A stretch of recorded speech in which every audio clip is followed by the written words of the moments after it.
అదే రీతిలో వైసీపీ నాయకులు రాజంపేటలోని అన్ని మండలాల్లో మున్సిపల్ ఆఫీసుల్లో ఈరోజు వాళ్ళ ఇష్టానుసారంగా ప్రవర్తిస్తూ వారి ఇష్టానుసారంగా మీటింగులు పెడుతూ అధికారులను బెదిరిస్తూ పూర్తిగా రాజంపేట మా వశమై ఉండాలి, మేము చెప్పిందే జరగాలని అధికారులను బెదిరించే పరిస్థితి ఉందంటే మనం ఆంధ్రప్రదేశ్ లో ఉన్నామా లేదంటే వేరే పులివెందుల ప్రాంతంలో ఉన్నామా అని ఇప్పటికీ అర్థం కావట్లే.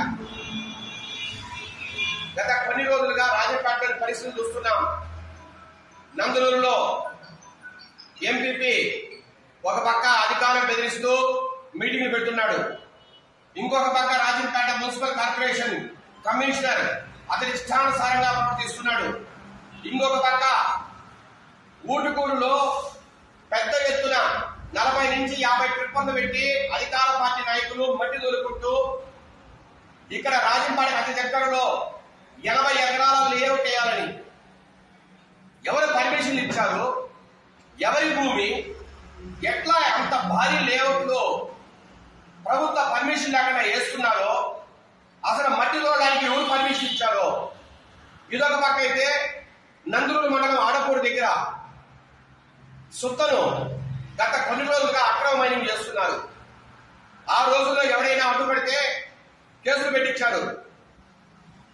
ప్రజాభిప్రాయ సేకరణ జరిగితే ఒకే ఒక్కడు కొన్ని వందల మంది అభిప్రాయ సేకరణ సభకు వస్తే ఒకే ఒక్కడే దానికి మద్దతు పలికి ఆ ఒక్కడి అభిప్రాయంతోనే అక్కడ ఆడపూడి దగ్గర మైనింగ్ లీజుకి ఇచ్చారంటే ఎంత దారుణమైన పరిస్థితి వైసీపీ గవర్నమెంట్ ఉండేది ఒక్కసారి మనమంతా అర్థం చేసుకోవాలి.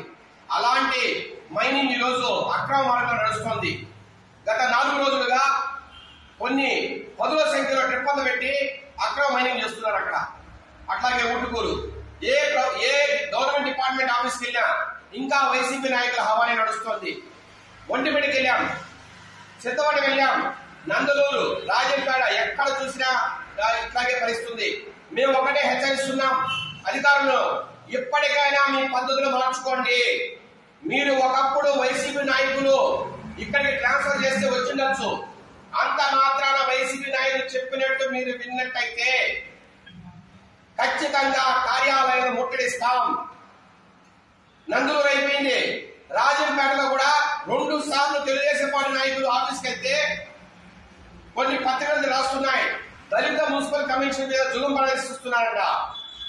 అంటే ఇది ప్రజాస్వామ్యం కాదా?